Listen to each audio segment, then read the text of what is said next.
I keep waiting for his chair to fall over. You've implied you have millions of dollars. Your Yeah. hospital stay was actually that costly? I know, but, He be fucking soft talking his shit. huh? Poor Is that the issue? mouthing. Poor mouthing's the word I was thinking of. He be poor mouthing shit. You ain't broke, motherfucker. Men kissing men, holding hands in the street. Dogs and cats together. Every fucking TV show now, they rub your nose in it. Meanwhile, we've seen your ass, dude, so I wouldn't be too fucking talking about what's on TV and what ain't on TV. Don't forget, I'm a strict Catholic. I agree with Isn't that cheating a sin? sanatorium. Step outside in marriage, isn't that a sin to Catholics? I'm curious. I'm actually not sure. The guys that work for me are asking for head. His head. What the fuck? That was a cheap joke. I'm in the cheap joke business, believe me. I know it when I see it. A lot of your circle must have done jail time. Yep. They At least some of them were fucking, you know it. Strangers to male-male sexual contact. You're gonna pay us for that. Oh, this sounds more nuanced than I thought. What are you gonna do? What are you gonna There's do? no women there. I didn't realize there was a pass. What are you talking about, man? Hypocritical ass My motherfuckers. incarceration was very short term, so I never had any need for any women. I was getting ready to ask if he'd ever actually done time. I've been unclear on that. You think I'm lying, don't you? About when I was in jail. I've given you no indication I think you're lying. She doesn't give a shit, dude. I guess you lying to her would matter, but you know. Part of your new outlook? Maybe. Maybe this is a kind of gender, Tony. I didn't think about that. You can talk about every day being a gift and stopping to smell the roses. But regular life's got a way of picking away at it. Yep, that's true. Like I said before, like House said, dying changes everything. Almost dying changes nothing. Trying to work a cell phone menu is enough to make you scream. Yeah. Oh my god, that's so difficult. It was difficult. Fucking texting with those flip phones when you had to go through the numbers at 3 letters per number. Fuck that shit, man. I will never go back to that. Inspector to cut me some slack so I could get back to my business. Oh yeah, right. I will. Come here. She's gonna need a new contractor. You were right about my uncle, Carl. All along. Doesn't give me any pleasure, believe me. Should have cut him out of my life. I don't know, man. This was dementia, man. Although that shit in season 1 was fucked up. Don't get me wrong, it's fucked up. You never once said I told you so. Here's my thing. When you did tell a motherfucker so, they know it and you know it. There's no reason to say it. If you say it, you're just a petty bitch. I never say I told you so. But I be thinking it. You know. Uh-huh. I stood by Junior through all his jealousy and shit. Trying to prove I'm a good guy. He does a lot of that. Because he knows he's a piece of shit. And all the time he's been playing for the pink team. She's got opinions about You warned everything. me to secrecy. I'm not gonna burn my sources. Anyway, it's all I'm not going to burn my sources. She's old school for sure, man. I'm not going to burn my sources. What a bitch. I can probably guess. Excuse me? I'm not going first. Do you know something? I already said I'm not going first, bitch. What's up? Okay. He is possibly gay. She's known for a long time. Ben saw him giving some guy a blowjob. And guy got him that job in construction. Oh my god! You saw this? Yeah, Finn all freaked out. He still does. Why didn't you say something? Because Vito warned Finn. It's none of her business. It's none of her fucking business, man. You gotta hear what Meadow just told us. Mom, get out of the bag, Meadow. Cat's out of the bag. Fine. Jesus. Fucking gossiping ass heads, man. Fortunately, Finn here's got some bad news. So, Oh, they brought him for an listen eyewitness up. report. Jesus Christ, man. So I assume he went to him first, got the story from him. Now he's going to make him tell the story to everybody else. Yeah, Chrissy, pay attention, you fucking asshole. Jesus. God, I fucking hate Chrissy. He could just sit there and be reading the newspaper and he fucking pisses me off. Give me that fucking paper. Just fucking say it. Jesus Christ. That actor didn't even have a line in that scene. You notice that? He was a prop. That's what we call him when the actor doesn't have a line. He's just a prop. You know, I thought that... my impression was that Meadow didn't believe Finn. I guess at some point she did believe him, or maybe I missed a line of dialogue or something, but like, back when it happened, it didn't seem like she took him seriously. Paulie's so dramatic. He's not gonna know I told you? You ain't gonna have no problem from Vito. Believe me. What are you gonna do? It'll be okay. All right. Probably just hand him a couple $100. Cut off his piece of deal and feed it to him. These motherfuckers all their No fucking mistake, foreign man. words. I can't believe I stuck up for him. I feel like I've been stabbed in the heart. So that's what it is. He just club no more. He's gotta go. I want to think about it. old school motherfuckers talking crazy, man. I don't know. What the fuck? What is there to think about? Shut Paulie's up. always Fuck about that, killing I'll say it motherfuckers. again. What the fuck is there to think Sit about? your ass down, You want Paulie. to take care of his kids? After he's gone? Yeah, out of your money, motherfucker. They didn't do nothing. Out of your money, All those motherfucker. guys. Yeah, what's Shut up, up. Paulie? Sit your ass down. You start talking up, money, my friend. Paulie, or shut the fuck up. How much more betrayal can I take? There's been a lot of betrayal, that's for goddamn sure. Phil, oh my Your god. camera angle's been weird. Poor kid. When he was yelling at Paulie, the camera's high. Now it's high here. What the hell are they doing in this episode? I keep waiting for him to call. How long am I supposed to tell the kids he's away on this? I guess this is why. Fucking shit, They man. wanted to get the shot and my they wanted hands to on the keep camera getting the and shot. then- That's why the camera Say angle. Okay, that. that makes sense. Mike. They were probably short of time. I would have shot this shit down in the little corridor there. Hallway. I couldn't think of the word hallway. Then you come up here, but I guess they were short on time. That would be a whole other setup, right? This is the kind of shit you do when you're in a hurry and you don't have much time left in the day, you know. Excuse Should me. take some business tips from this woman. In the office. This will just take another sec. Okay, sure. Well, this is awkward. You know, Angie's put money on the street. How do you know? Angie told me. She didn't tell me. Probably because of Tony. Maybe he didn't want you to know something like that. You and your big mouth. I will say at the same time she was. Not really a cue card.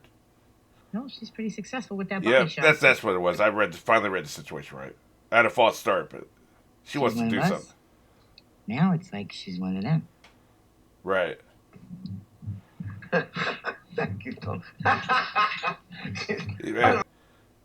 He's giggling. This is worth so much money. I might as well be the one to say. I skipped the preambles. He never likes preambles. You notice that? Yeah, you should hear him, Tom. He's going fucking mama on the subject. I bet Wally they never shut up about it. I stood up for him. Decision who they were. These other guys feel an effort should be made to find him and put him down for the honor of the family. God damn, man. Huh? You know, certain people, they love the high drama, like fucking high school girls. Yeah, no Others doubt. like it, man. We've seen They that just throughout, can't wait to man. whack somebody, anybody. But some people feel it's against our principles, Tom. We know you're homophobic. Jesus Christ, man. We all know Vito's not the first. That's the truth. You know it.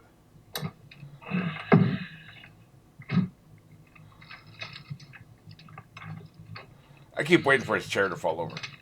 Tell you what, Silbo likes being number 2. That's for goddamn sure. He does not want to be number 1. What? He can feel it. 2006. Let me just ask you, Tom. Where are you going with all this, Tony? Think about it. Guys like him never kick up their full percent to you. You know it. You goddamn know it. Look the other way. Just the excuse people need to go off the reservation. Really start cutting in your holding money. serious money. Let me read the page, will you?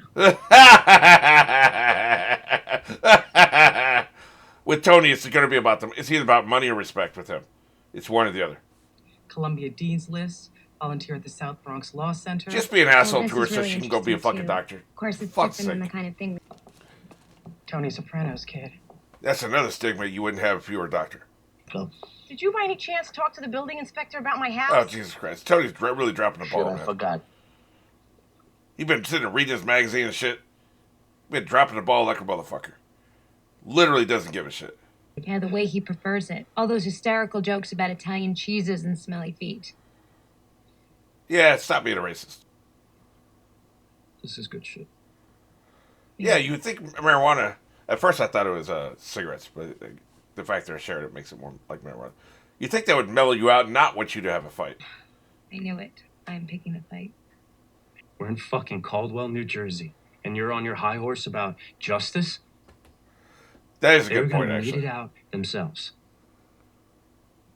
That is a good point. I mean, This isn't she is kind of a funny. hypocrite. She don't like being called out. That's for goddamn sure. Well, you've got a good eye. It's the most expensive piece in the store.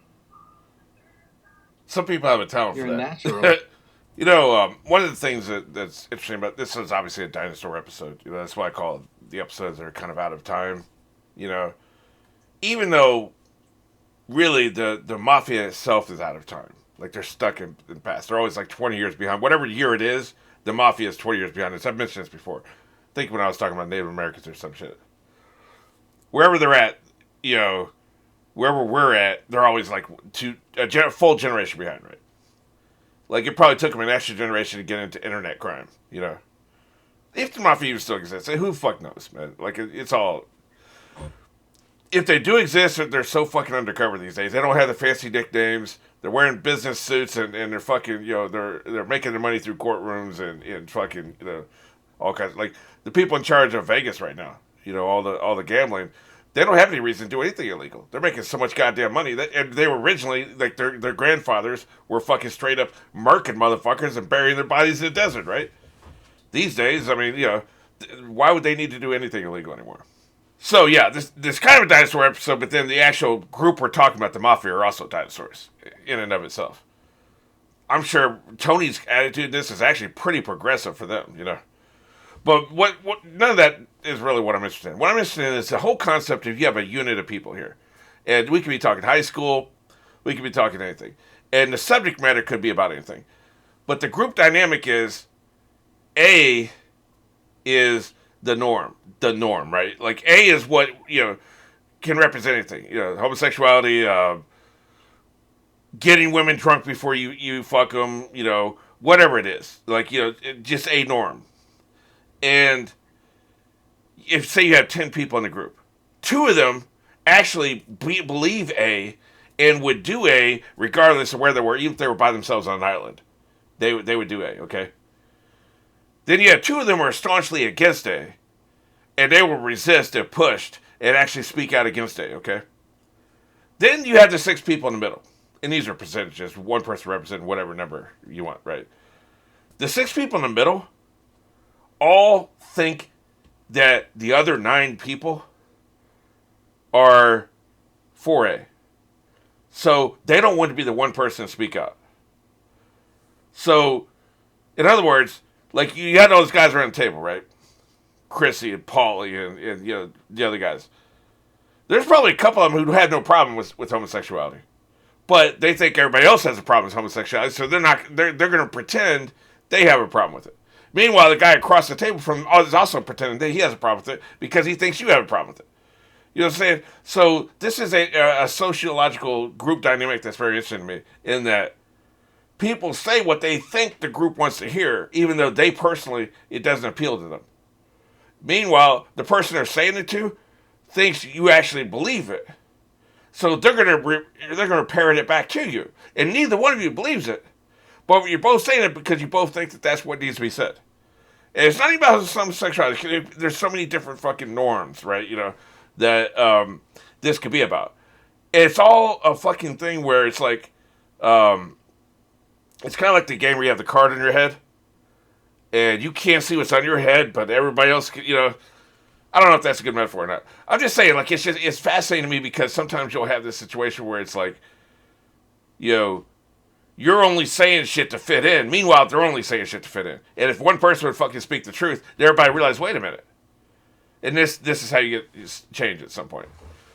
So it just makes me wonder, like, how many people in that room actually were hardcore, like, Paulie's a fucking psychopathic douchebag, so he probably meant what he was saying. But it makes me wonder, even Chrissy, like, it makes me wonder how much of the shit they were saying was just to fit in and how much of it was what they actually believed, right? And I think as we progress, we see this because there are so few norms that are left, right? The norms are getting shattered left and right, and we're fragmented into smaller and smaller groups of people, and you know, we're actually casting a net across the country and across the world to find a like-minded group of people. And so even this small community I built here on my channel, you know, these are all people, especially watching this video, are all people who love The Sopranos from all over the world. So there doesn't have to be the person who lives with me. You know, I live alone, but just like hypothetically, the person who lives with me has to pretend to like The Sopranos to fit in. You know, I have to talk to people who actually do love The Sopranos. Nobody has to just lie to fit in, because you can cast a worldwide net now, and you can now find the people who think like you, and we can all be the echo chamber, and we can just perpetuate, and nobody's having to pretend just to fit in. And I think technology has done that for us. So I think this as a sociological concept is something that probably doesn't exist anymore. If it does exist right now, it probably won't for very much longer, because you can now find people that whatever it is you believe. You know, if you're a vegisexual, you can probably find other vegisexuals, and you don't have to pretend to not be a vegisexual, and you can all talk about vegisex, right? So that's the part of this episode that I think was most interesting to me. You know, there's a word. I think there's a word for it where it's like, you want to say something, but you don't want to be the first one to say it. Kind of meta. They even kind of played it out, if you think about it, with Meadow and the mom and whatever the other woman's name is. You know, they were kind of playing with that idea, actually, where nobody wants to be the first one to speak. And Tony kind of is. So we'll see. I'm kind of interested in where the hell this is going. Where the 6A, I think somebody told me it was 12 episodes. And then 6B is 9 episodes. We're halfway through 6A. And I have to say, I've really enjoyed this season. This was probably the least episode of the season, just because it's just kind of meandering. He's kind of wandering around town. There's a lot of slow parts to it. You know, just kind of wandering around and shit. And that's their form of storytelling. I'm not complaining. I'm just saying there's not as much juicy shit in this one as there has been in the past. But, you know, I'm starting to see why people are saying this is a lesser season, because we're halfway through the season. There hasn't been anything really cohesive. You know, Tony's convalescing, and, you know, there hasn't been a big bad of any. There hasn't been any kind of like, antagonist, really. Tony's antagonist has really just been the fear of, you know, people thinking he's weak and him having to recover and shit. So there hasn't been anything really driving the plot so much. So it'd be interesting to see, like, if this veto thing turns, maybe there's like a little civil war going on. Tony makes an unpopular decision, somebody comes for the crown because he's already weak. That would be interesting. I hope it's Paulie. It's about time for Paulie to get whacked. Especially if Tony finds out what he did to that other dude, man. Because that shit's coming out sooner or later.